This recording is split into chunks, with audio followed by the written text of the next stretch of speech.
Welcome to the Embodiment Matters podcast with me, Erin Giesemann-Rabke, and my beloved Carl Rabke. We don't have the luxury of living in ordinary times, but rather we live in extraordinary ones where the way we live in the next decade will make a huge difference in the future of life on planet Earth. We aspire in this tapestry of rich conversations drawn from a variety of wise perspectives to share resources to help you embody the wisdom, compassion, and skillful actions that are needed during these times. You can find out more about our classes and sign up for our newsletter at embodimentmatters.com. You can also become a supporting member of our podcast with a small monthly donation. Look for Embodiment Matters at patreon.com. Greetings, listener friends. A real warm welcome to you, and thank you for tuning into this podcast. I want to thank those of you who have been with us for a while, or those of you who have recently discovered the podcast. And for those of you who are new, I encourage you to listen back through the archives, because over these last couple of years, we've had some extraordinary humans joining us for these conversations.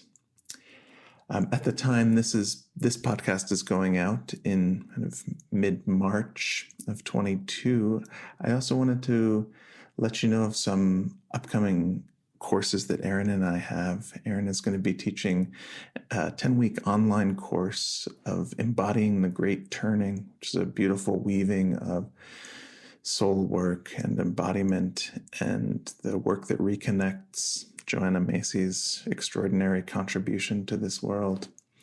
And I'll be offering a Zoom group for men exploring a soulful response to our times. And we also, until April, will be welcoming in this first cohort for our Weaving Glimpses course, which is an online kind of microdose every other day. You get a little short practice or a reminder weaving together these realms of embodiment and somatics, soul work and mythopoetics, deep ecology, and meditation and mindfulness.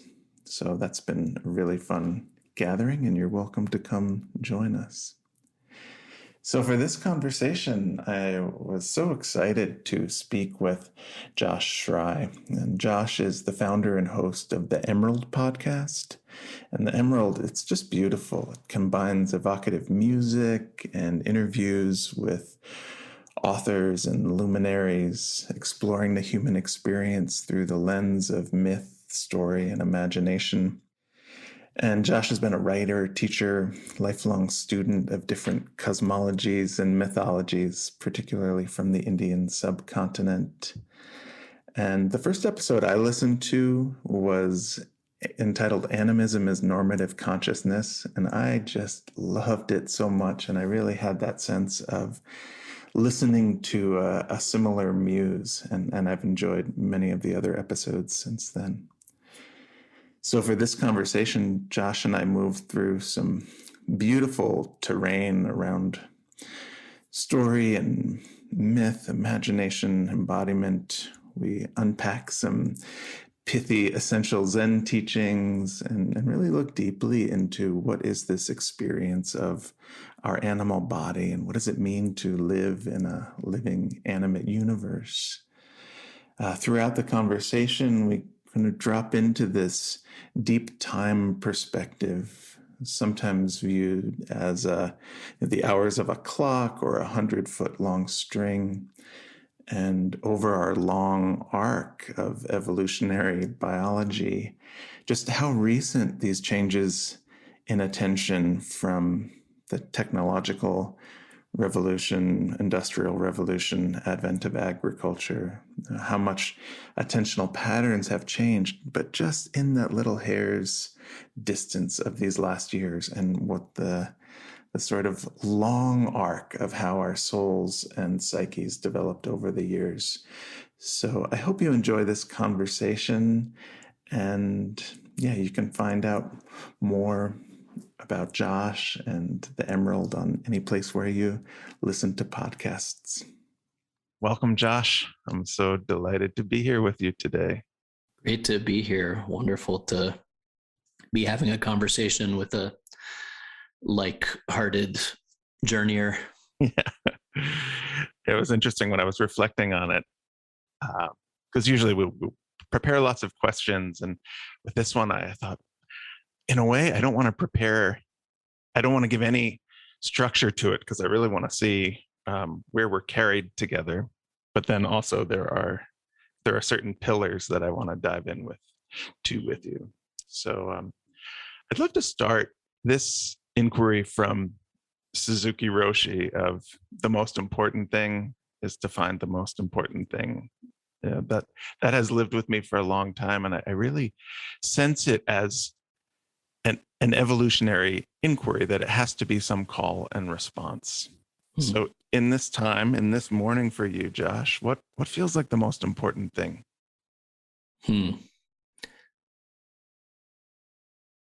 Well, yeah, that's a beautiful inquiry from Suzuki Roshi there. And it's interesting, that takes me way back to my roots. I grew up in a Zen community, and he was very influential in my early life. And there's something about those Zen aphorisms that are just so clean and so simple, that just have a way of stripping away all the extraneous fluff and taking us right to the heart of it, right? And so this morning, there's a nice bank of cloud that's rolled in, and they're saying that we're going to get some snow, hopefully. And I love it when it's gray on the mountain and in the desert here, to feel the condensation and moisture, and how it mingles in the forest, and how it plays among the fir trees. And presence with the land is something very important to me. It's something in a world that wants to take our attention in 100 different ways, that I feel called to over and over and over again. And these days, it's something that I have to carve out time for. Pretty busy with a couple of little ones running around.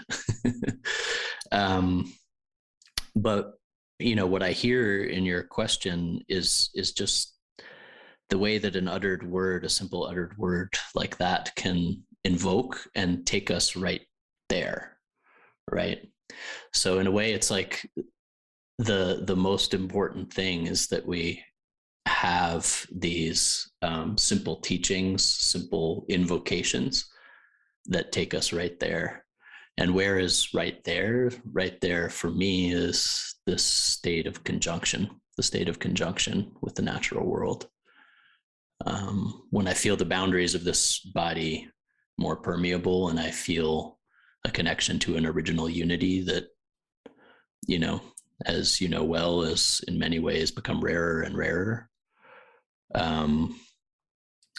So there's the most important thing as the conjunction itself, and then there's the most important thing as the verbal invocations, the story that brings us to that conjunction.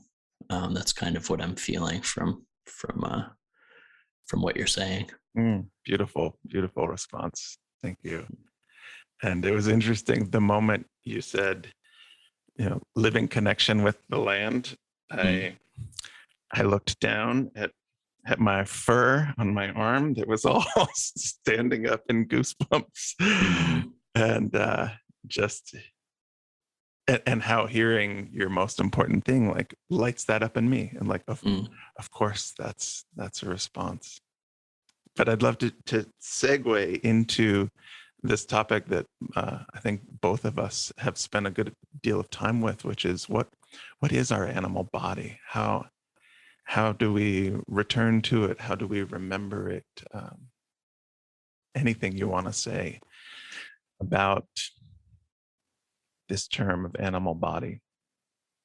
Yeah, well, as you know, Simon and I just had a deep dive into this, Simon Thacker from Ancestral Movement in Australia, and it's something that I've been thinking about a lot recently, and thinking about and feeling into, and something that I've felt into for many, many years. as a teenager, I was fortunate enough to study some of the Chinese martial arts systems and capoeira, and then later on hatha yoga. And we don't often think of these things as what you could call like primordial shapeshifting, but then when we start to unpack it, we see that actually there is a direct lineage, there's a direct tree of ancestry, right? All these movement systems with names directly named after animals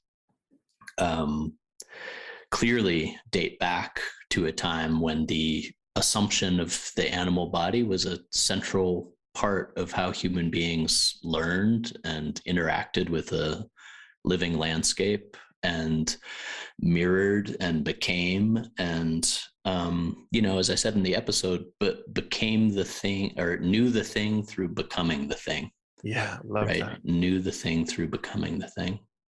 So what that implies to me is there is this protean body that is available to us that really ultimately is only one breath away, that takes us to a place where, again, to get back to your original question, like the fixed boundaries between self and land, self and ecosystem, self and the waters, self and the animal brethren, self and the skies start to dissolve a little bit. And this state of conjunctive union that was felt historically through the animal body is an incredibly important state. It's not just a matter of kind of blissing out, although there can be bliss involved in it, which is wonderful, right? But it's the way that our ancient ancestors learned. It's the way that we navigated forests. If you've ever walked through a dense forest, without a shirt on, or on a misty day, or we forget, in an era in which we kind of contain the body in clothes and sit in chairs and have been taught very specific things about what types of movement are appropriate and what aren't, we forget that the entire body is a feeling mechanism. Yeah. That there are faculties of feeling. I believe there are faculties of feeling that it's hard, that our ancient ancestors had, that it's hard for us to even comprehend. Mm-hmm. And I look at like a dog with its whiskers, right? Or when you see a deer kind of take that alert posture in the forest, and you can tell that they're hearing through their antlers. I mean, you can see that they're hearing through their antlers, that the antlers are organs of perception, right? But within, the evolutionary biological vision of the human body as having all of these layers still within us, we have access to these type of sensory faculties, and they're closer than we think. So even like meditatively in some of the work that I do, if you do a simple exercise of navigating the forest with antlers, like construct yourself a pair of imaginal antlers and walk through the forest, you will feel immediately, an extension there that allows us to perceive things that we may not have perceived before. Simon talked, I actually didn't include this in the episode because it was getting really long, but Simon talked about studying Buto, the Japanese theatrical tradition, and having a teacher who a big part of their like warm-up exercise and embodiment exercise would be around having a tail, right? Yeah. Because we did, human beings in the womb have tails, and if you start to connect to the imaginal tail, and by imaginal, I don't mean, and I know you know this, but by imaginal, I don't mean made up. By imaginal, I mean something far, far deeper than that, right? Extending the sensory faculties to include this long lost tail. We still have, when our hairs rise, like you're talking about, that is a response, that is probably really, I was just reading about this today, is probably really at the root of human spiritual experience, like the experience of the hairs rising as we entered the threshold of the cave, the hairs rising to put us on alert, and with the hairs rising comes the widening of the eyes and the perception of you know, spirit, energy, confluences, manifestations of nature that we hadn't been aware of before. Like all of this came with the rising of the hair and the widening of the eyes, right? This was a response that you still see in so many animals, and that response is still alive in us.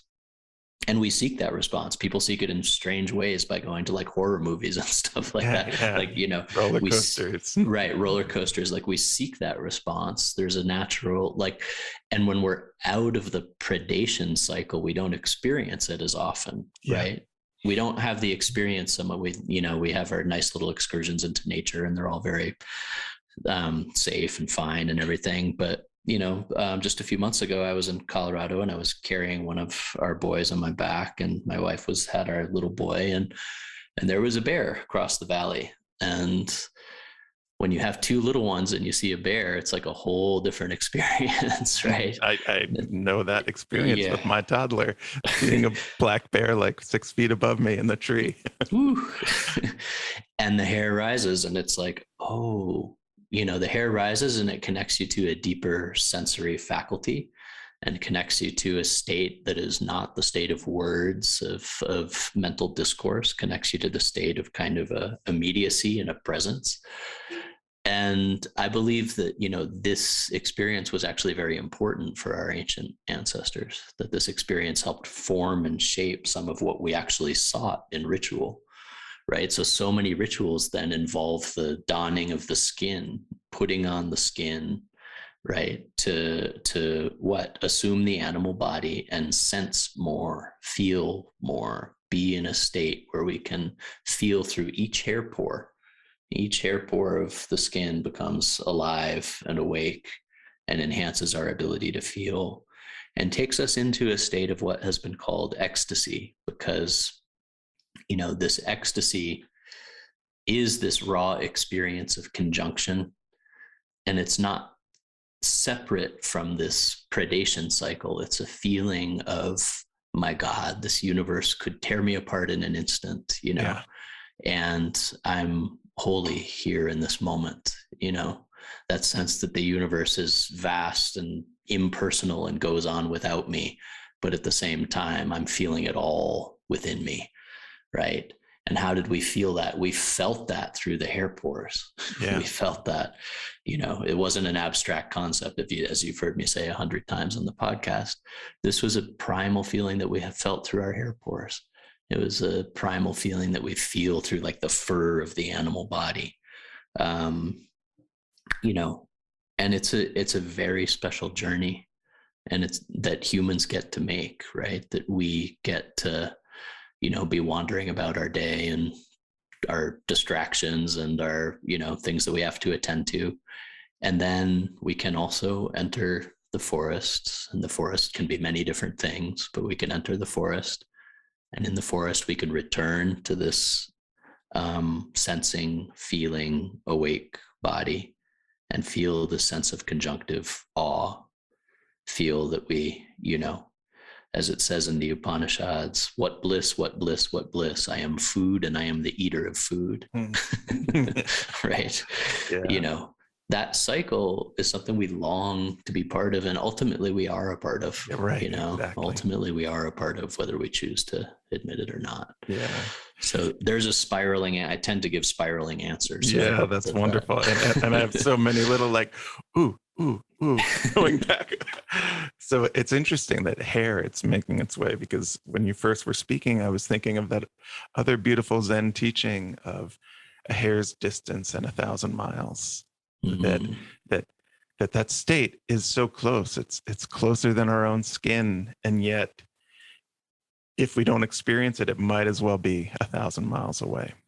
And I think of that with so many of these sensitivities and intelligences that you were describing, and how helpful it is to take that long evolutionary biology look at how we got here, and just that hair's distance at the way end. I mean, whether people use the 100-yard string or a mile, and just this minuscule shift of attentional patterns from industrialization, or even from seeing how much attention has changed in the last 25 years in our life. It's astounding. And yet the wiring, the psyche, it's all those intelligences are here if they have Absolutely. contexts to be accessed. And I think that our animal bodies know that languages are disappearing on a daily basis, and know that insect species and extinction is happening all around us. And I think that's a root of so much of our neurosis, is getting the feedback from those intelligences and not listening, or not knowing how to respond, or just thinking that it's some sort of a malaise or need for anesthesia or something like that. Mm-hmm. Yeah, I mean, there's a lot there. First of all, that quote about a hare's width, I don't think that's an accident, right? Like that they could have used a lot of different things, and Sure. instead they said a hair, which brings it into the level of the somatic very quickly, right? Mm-hmm. So to say something is a hair's width away also suggests that the tuning in to each fine hair is part of the key back, right? The key to the way back. So I love when you see these little like somatic clues buried in statements where we don't tend to look for it, right? Mm-hmm. And it is a hair away and a breath away, and an assumption of the waking of the sense faculties is so close. It's so close. I feel like what you're saying about attention is very, very strong. And all of this stuff is about where we take our attention. And I mean, we're on a kind of Zen kick today. So that famous quote, I think it was Ichu, he was asked what is enlightenment. He said attention, attention, attention, right? And recognizing right now that this whole thing with like attention grabbing devices and all this kind of stuff isn't a little thing at all. It's not, I mean, no matter how many articles come out that say, oh yeah, this is troubling, and what's going to happen to the next generation and all this kind of stuff, even that I think doesn't even get at the scope of the issue, because we're really, where human beings have placed our attention, the focal points that have led us into conjunctive union with the natural world, the focal points that have unfolded for us into understandings of how nature works and nature operates, the focal points that used to come from, a luminous sunrise, or from the particular pattern of light on the water, or used to come, if you've ever seen, and I know you have, like when light filters through the trees on a misty or foggy day, and you're led somewhere, right? Those focal points used to provide portals through which we could understand nature more, through which we could feel conjunctive rapture more, right? Through which, our mechanism is geared towards those types of focal points, so that we can experience exactly what we're talking about here, which is that state of oneness with the world around us, and an understanding of how the natural world actually manifests. And you see this in mandalas, you see this in all the sacred art representations, which will have that single focal point at the center, and then will branch out into all the manifestations of animate beings and trees and palaces and constructs, all of which are an understanding of how nature works.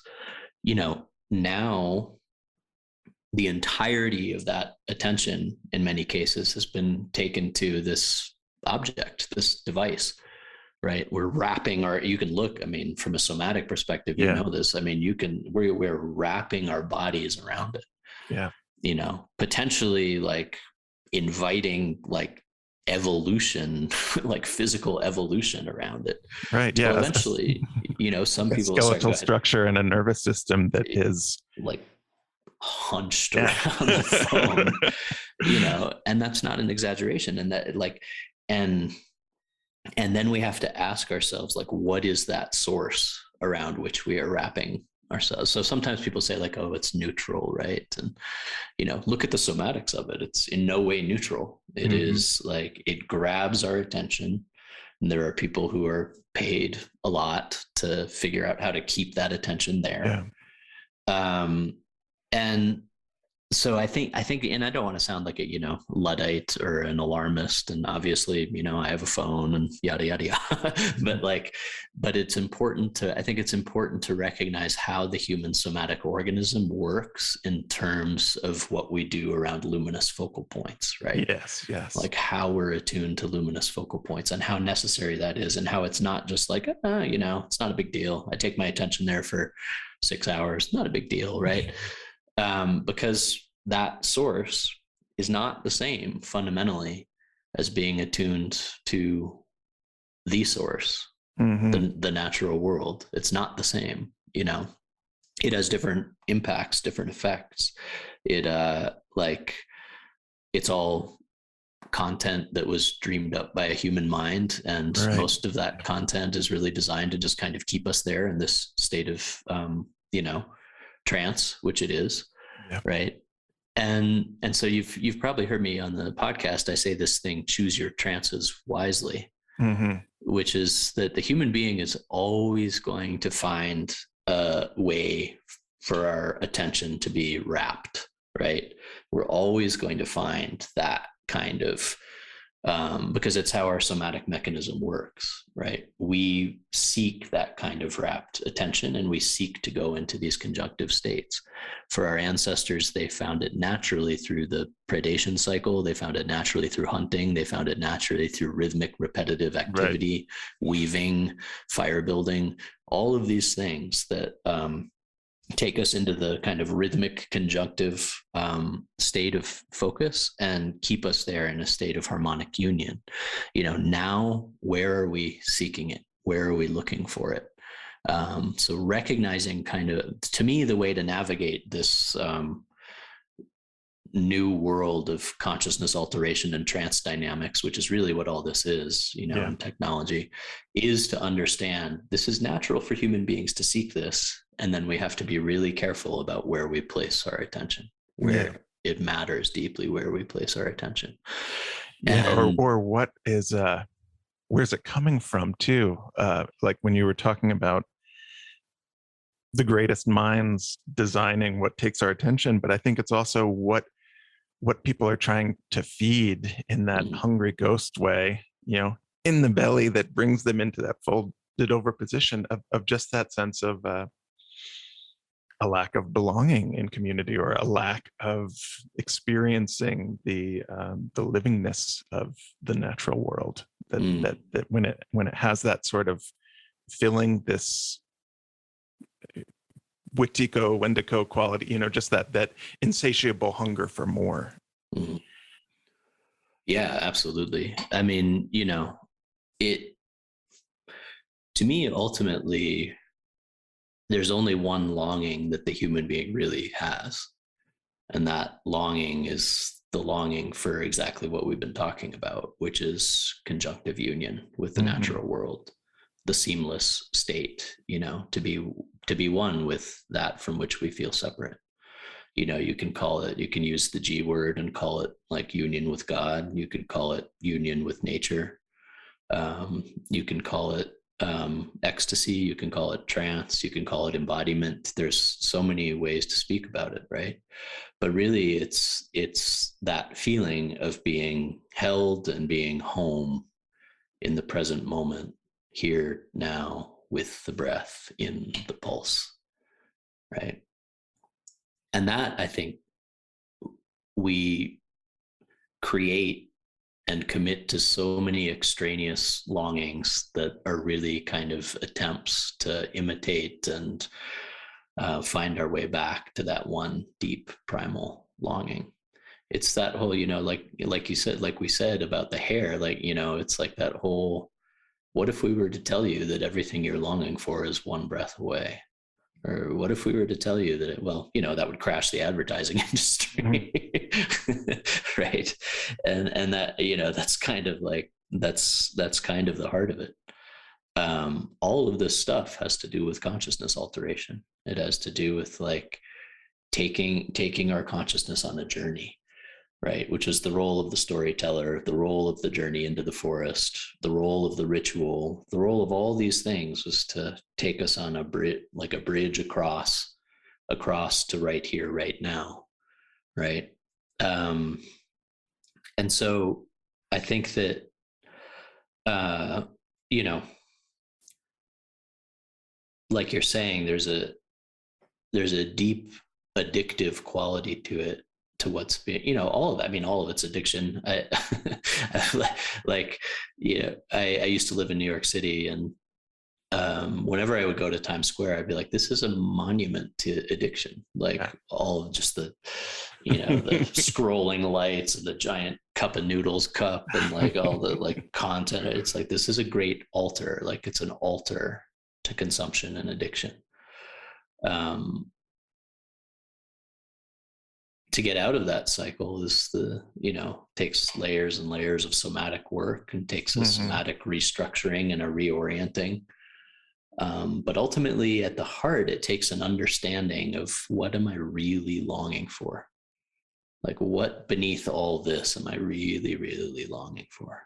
Yeah. You know, and for me, I went down that journey at certain points in my life, like, oh, I really think I'm longing for this or I'm longing for that. Then it was like, no, not so much.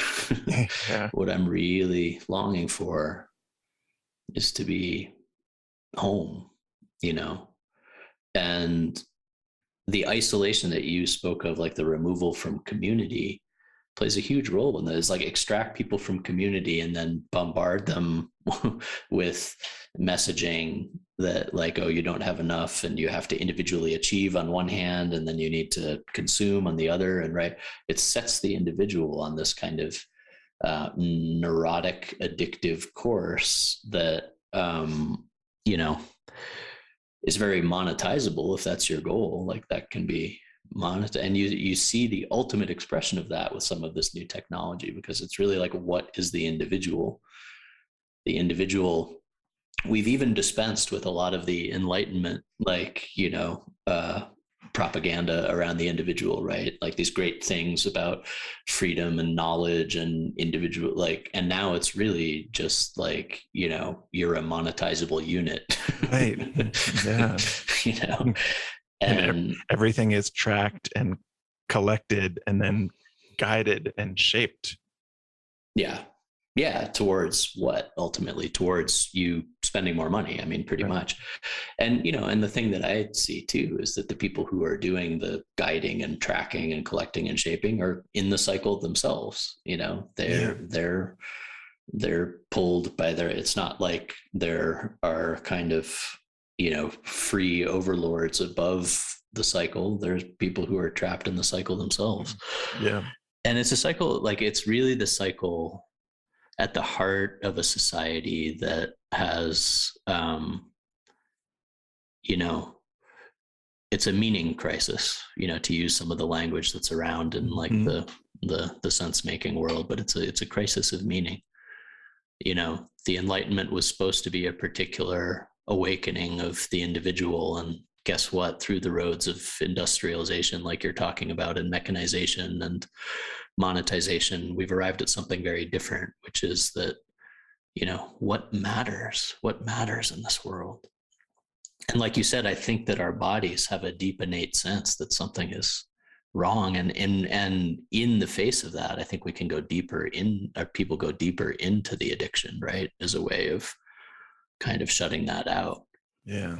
But what gives me hope also is exactly what we're talking about one hair away.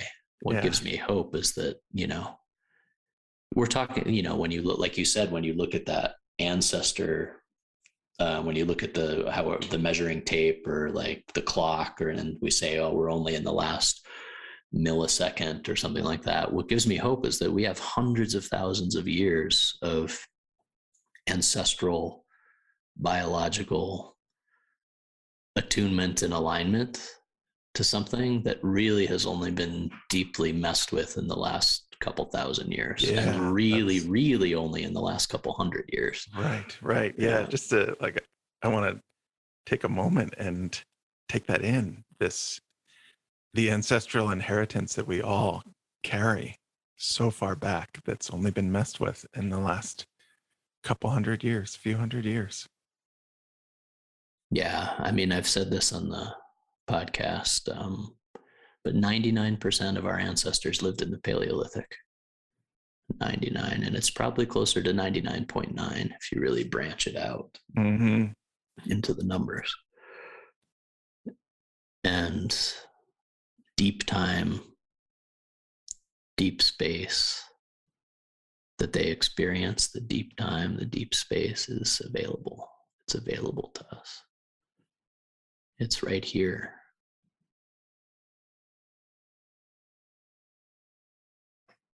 The ancestral mind that Tyson Yunkaporta talks about.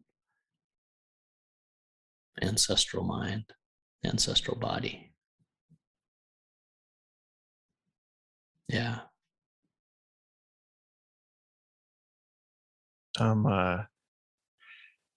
So I'm curious about this with you as a teacher, and just looking at the kind of evolution of teacher-student relationships, and both of us having been in relationship with sifus and lamas and teachers sitting on a throne, and all sorts of ways that we've been in this realm. And for you, how do you support students who study with you, learn with you, in getting to just what we're talking about? What's the most important thing? What do you really long for, yearn for? And what is it in a teacher that supports that unfolding in a student? Yeah, wow. There's a lot of levels to that. How much time do we got? We have deep time. I think that, there's a lot of levels to that. Let me think about how I want to approach this. First I want to acknowledge what you said. I studied Tibetan Buddhism and lineage for quite a while, many years, and have studied other traditions in lineage too, and I'm familiar with what you're talking about, the teachers on thrones. And I've felt the beauty of teacher student transmission, and I've also seen the precarious place that it puts a human being, and we're all human beings, that it puts a human being to be sitting on a throne and having people like bow before them and stuff like that. And I think that that's a dangerous place for a person to be. I think that's why we've seen such a remodeling of that paradigm, which I think is really a good thing. And then sometimes in Western tradition, or in Western culture, the pendulum can swing totally to the other side, and we can lose the value of like deeply studying with experts and deeply studying with people who have years and years of experience. To me, I saw enough of the weird dynamics of spiritual communities at a very young age that I developed a really good, what you could call like BS detector. And so I've been fortunate, I think, to study with really good teachers myself, because I've chosen them very, very carefully, very, very carefully. So I think that there's value to studying in lineage. There's deep value to that. And there's certainly value in studying with respect, and not just assuming like we take a weekend workshop and then we're like kind of free to go Make our own method, right? And I think that that's important. I think it's important in the yoga world, which I've spent many, many, many years in the yoga world, because I see a lot of that in the yoga world, where it's like, I took a weekend workshop from someone who says they know something about Kali, and yet they're not even in a Kali tradition. And now I know about Kali, and I'm going to go tell everyone about Kali. And, I don't know. I mean, I think that can lead to some issues, right? And then I think that there's value to studying in lineage. And I think that there's also,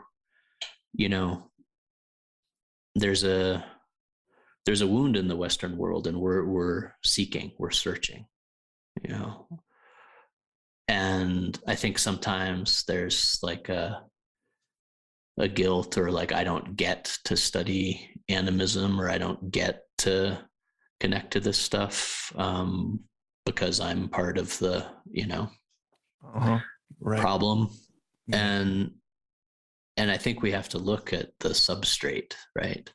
That, again, 99% of our ancestors were in the Paleolithic. Right. And like, when I talked to Tyson Yunkaporta again, and he said, if you're European, then 5 minutes ago your ancestors were out hunting aurochs. Animism, this type of conjunctive union with nature and the protocols to get there, are the foundation of every single culture on the planet. Yes. Every single culture on the planet. And we have every right, the Celtic Europeans were colonized too. They were colonized a couple thousand years ago, and it started to be driven out of them a couple thousand years ago, right? Every culture that has lost animacy has its history of how that was lost. So I think that we should feel, good and well with the embrace of animacy and the understanding that it's the foundational root. Now, to the second part of what you were talking about, one of the things that has come with that loss of animacy, I think, is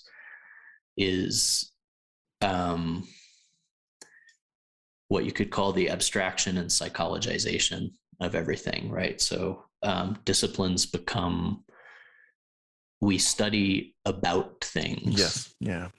Right. We talk about things. Like the moment that you and I had just a few minutes ago, where you said, I'd like to sit with that for a moment, or steep in that for a moment. Right. And that opened up a space. And, if it makes the final edit, that space, then perhaps the listeners will feel the space that was created in that moment. Right. This is something I work with on the podcast a lot, which I'm sure you've noticed, which is, yes, I'm trying to draw from scholarly sources because I want, to present a really rich view. But really what I want to do is invoke. What I want to do is invoke. And I want, through the invocation, invocative power of storytelling, I want there to be spaces opened up for people to journey into. I want there to be spaces opened up, for people to follow and have an experience of, a taste of conjunctive ecstasy, which is the heart of what storytelling has always been for. Right. So, at the beginning of the courses that I do, I say, a conversation can be more than a conversation about something. Mm-hmm. A conversation can invoke things, right? So what I like to work with in group settings is how we together, and I make very clear not to put myself in the position of any kind of spiritual teacher or anything like that. That's not where I'm coming from at all. I'm someone who's studying, and I love studying, and I want to study more. And, but we together, through the mystery of interaction, can find a way in which something can emerge, something can come through, a force of animacy can come through, and we can do that together, right? That's how I tend to approach it. There's also an interesting thing with ritual, and I'll just say this, and then we can move on or explore this deeper. But there's also something with ritual that I think it's really important to, and this can be kind of a controversial topic in the modern West, but it's really important to look at how traditional ritual and how indigenous ritual works, and that it's really not about traditionally the individual psychological process. Yes. Yeah. And that means, and there are rituals, and I think these rituals are wonderful, but there are like modern rituals, rediscovery of rituals, where it's a lot about people talking about, how they feel and what they're going through and what it brings up in them and this kind of thing. And, and that's a modern, in an individualist world, it's understandable why that has come to form part of how we reapproach ritual. But there's also such a deep value in simply communally focusing on the thing at the center. Yes. Yeah. And the individual then becomes a vessel. If the individual, is kind of a closed vessel in the first instance, in which the like kind of the individual process is swirling around, and that creates, in my experience, less possibilities for things to pass through and move through when the whole collective of the community becomes a vessel, an empty vessel that is so focused, enraptured on the thing at the center, that she, the animate force, moves through. Yeah. And that, you look at how rituals are designed, and it is 6 hours of dancing around a central pole, 6 hours of dancing in step together around a central pole, right? And all of the kind of inner maelstrom of processes just melts over time. And all the kind of weirdnesses we had with our friends and brothers and sisters, when we have to dance in lockstep with them over 6 hours around this pole, and we have to be in unison, then any of that type of like discord melts away too. And we're brought communally into a space where something can move through, something can emerge, something can appear. And it happens through the power of the collective shedding for a bit their individual selves and becoming, taking the shape of the ritual structure, the ritual mandala, and repetitively breathing together, repetitively humming together, repetitively invoking together, until a space opens. And in that space, through that space, the mystery passes. Yeah. So it takes some deprogramming, a little bit of some programming, I think, that's even very recent around like what is ritual for, and and the supreme importance that we want to place sometimes on our own psychological journey, which, most animist cultures, the person didn't do the vision quest for like their own psychological journey. Mm-hmm. They did the vision quest for the health of the entire community. Yeah. Likewise with dreams, that it's not my own psychologizing of my dream, but what's coming through in the community through, and that one person dreaming was everyone dreaming. Mm-hmm. Exactly. Yeah. The feeling that whatever I experience has to be held as, and again, it's natural in an individualist culture, but has to be held as like, this has primary individual importance for me, not something that could shape the life of the community, right? Yeah. And really be an access point to something greater than our individual selves. Yeah. Well, and I think it's too, just like you were referring before around animist sensitivities, that many people growing up in the modern West who haven't had ritual, or who maybe had strong performative ritual in the context of a religion, forget that ritual is our first language. Just like movement and expression came before language, ritual was so interwoven into the development of our psyche that it also is part of that long inheritance that's intact, but maybe tweaked a little bit for the last couple hundred years. So how to help remind people of their own innate ritual way of knowing. Yeah.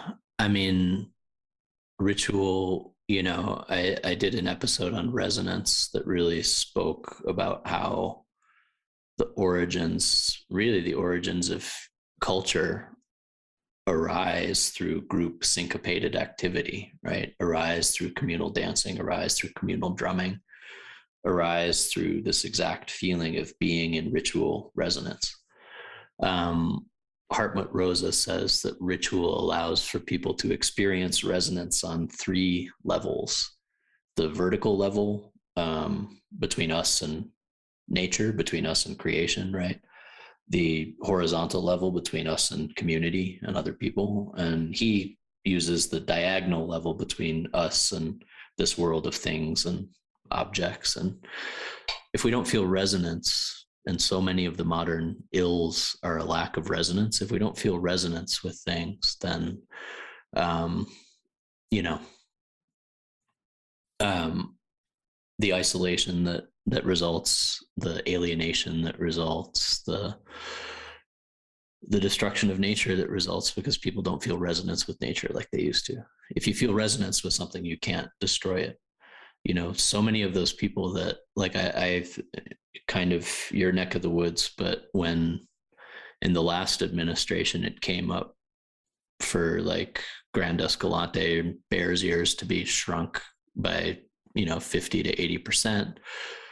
And I just thought, this is the decision of someone who has absolutely never set foot in these wilderness areas and has experienced no resonance with this land whatsoever. Yeah. And probably has never experienced resonance with land at all, except that if you told them we were going to destroy their golf course, then they'd be really pissed. Yeah.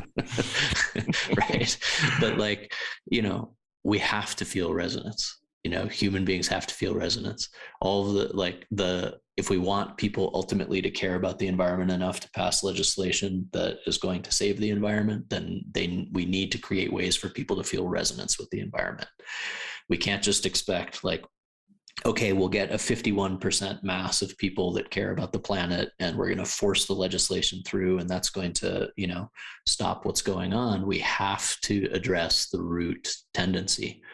And the root tendency is alienation. It's lack of resonance. It's like, oh, these people have never actually felt resonance with landscape. So yeah, I would love to get a lot of world leaders out into the woods and put them through, 3 days straight of drumming and dancing and give them heroic doses of entheogens and see if we can we'll see how quickly Bears Ears and Grand Staircase expand to fill all of time and space after that. See if we can chip away at some of that thick skin. And you can even see it in some of the political figures. It's like a skin, an armored skin has developed. You see it in a lot of politicians, not just like the ones on the other side, quote unquote, but you see, if you really have sensitive eyes to look somatically, you can see this armor that builds up. And and for all of us, understanding that we crave deeply, we crave that ritual resonance, we crave that ritual intensity even. Mm-hmm. I'm going to do a short episode just about the conflict situation that's going on, the war that's going on, and looking at how, when we don't get as human beings access to regular ritual intensity, we seek that intensity in not so healthy ways. Right. There's a deep correlation between war and ritual, and what we used to be able to find through rituals of intensity, now it's like the only outlet for many males in the world, the only place where they can actually feel their bodies, experience communal entrainment, is in the army, and that's something for us to look at. So ritual is right at the heart of it, like you're saying.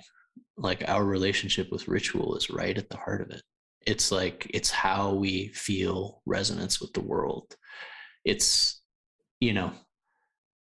I look up at the sky of stars, and does it make me feel like an alienated, isolated individual who will never have a role to play in this vast extended universe?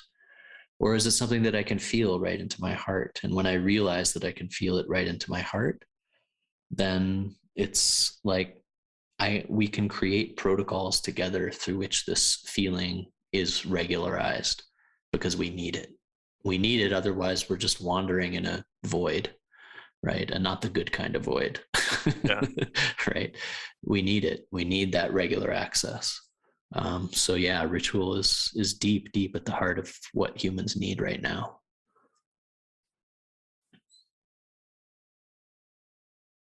Well, I know we're getting a little bit close to it's up to time. you. We can keep going for a while if you want. Depends on how long you want the episode to be. But Yeah. I love how you stretch your episodes to like hour and a half or hour 40 minutes, like just to invite a different quality of attention. Can you throw on a pair of headphones and just like drop into something for 90 minutes? Like 90 minutes, people, it's doable. Yeah, totally. And it's really, where we take that attention. We're fine scrolling through Instagram for that amount of time in a day, right? Yeah. But that last episode was maybe a little long. The next one's going to be a little bit shorter. But yeah, up to you. I can stick around for like another 20 minutes or so. See. I just love to hear just a sense of your story of the times that we're in, and what do you imagine? I love Charles Eisenstein's "The Beautiful World Our Hearts Know Is Possible," or the way Pat McCabe, "Woman Stand Shining," says, in our heart of hearts, we know that there's a way to live in this world that honors the thriving of all life. Mm-hmm. So for you, Josh, like what's your vision of kind of both where we are and what's a possibility that you imagine? Where we are, I feel, when we were talking a few minutes ago of the crisis of meaning, I feel that we are on a precipice. I feel that we're in a type of strange bardo in a way.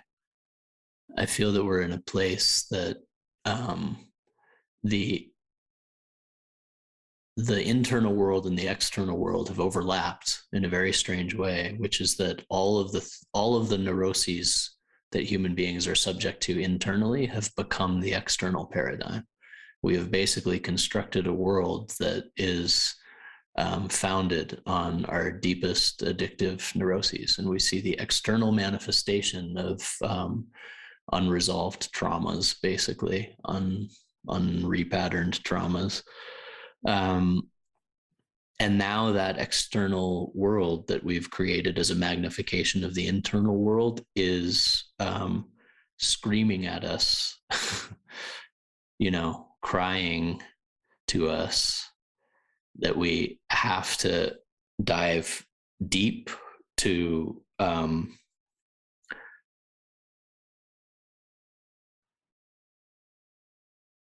really find within ourselves what is the most important thing. Like you started the conversation with, what is it that we're longing for? What do we, like Wendell Berry asks, what are people for? What are people for? Like, and then you look at the paradigms and you're just like, is that what people are for? Is that what people are for? Really? Really? So the external crisis that we've created is an invitation for us to experience a deep reprioritization of what actually matters. And what we'll find when we go in, when we dive in, when we have the courage to dive in, is what you and I were talking about before, what we're really longing for. What we're really longing for. What we're really longing for is that ritual experience of conjunctive union. What we're really longing for is that oneness with the natural world,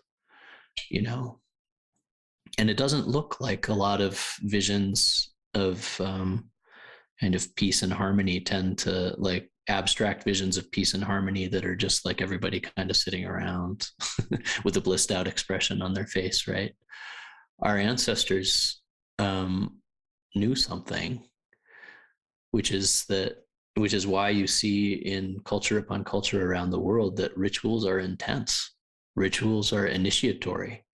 right? We need to find the connection to this deep type of ritual intensity, ecstasy that channels all of these longings that we have that, if go unchanneled, manifest themselves in environmental destruction and destruction of each other and this type of thing.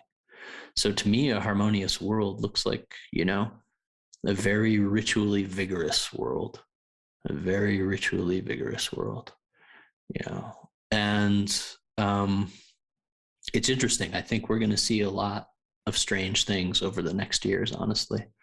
I think that, like, I just saw Dune a couple months ago, and I don't know if you saw it or not, but there's a book I grew up with, and it's a very interesting vision from Frank Herbert.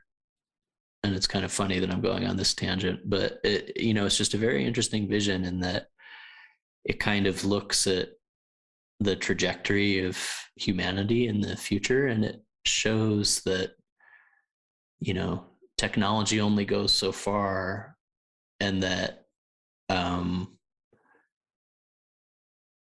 ritual and spirituality and these types of things are always going to sit right at the heart of the human experience.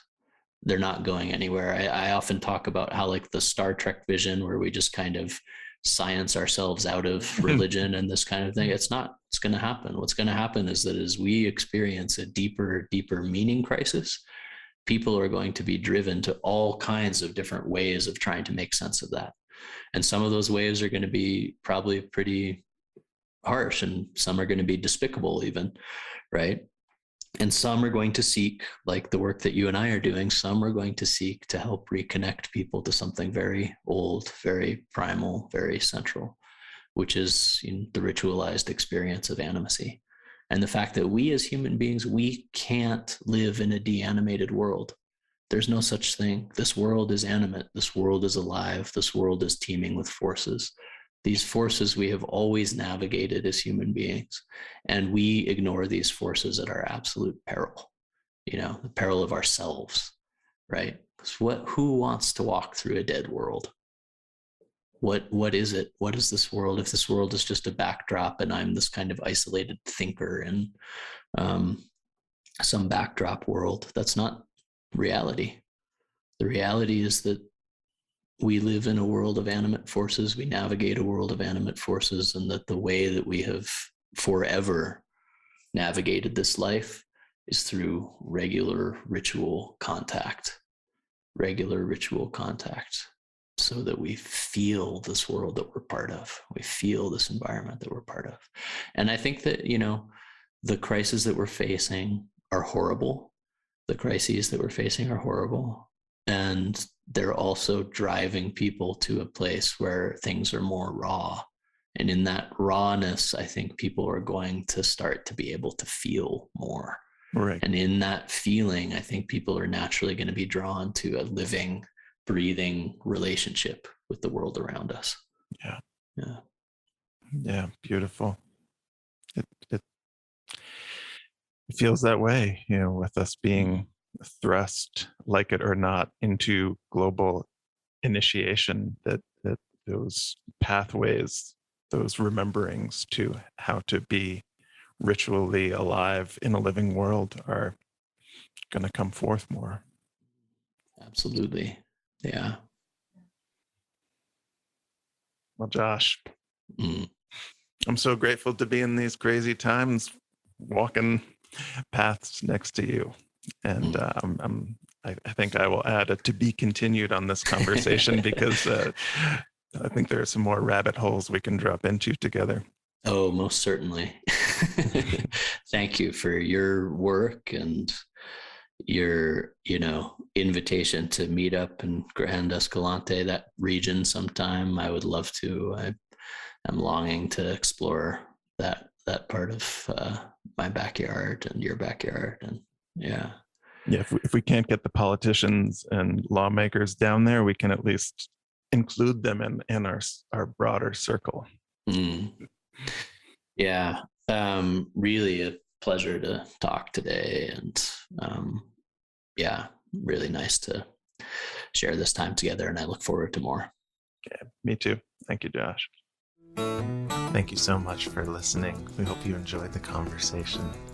If you enjoy this podcast, it's great if you want to share it with friends or post about it on social media. Also, you could make a donation to support the podcast or find out more information about our classes and offerings at our website, embodimentmatters.com.